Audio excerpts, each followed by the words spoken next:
Choose any of selection tools. Click on Select Subject. Now click on Mask icon.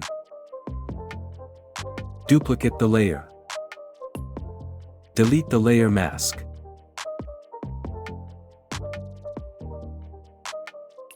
Hide the top layer for now.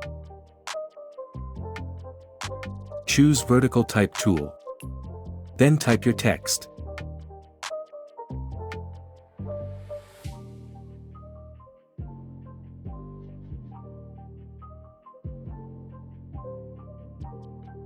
Right-click on box of text layer and choose Select Pixels. Create a new layer. Go to Select, Modify, Expand. 18 pixels OK for this image. Click on OK. Press Ctrl Backspace to fill it with background color. Press Ctrl D to deselect. Click Mask Top Layer to Text Layer.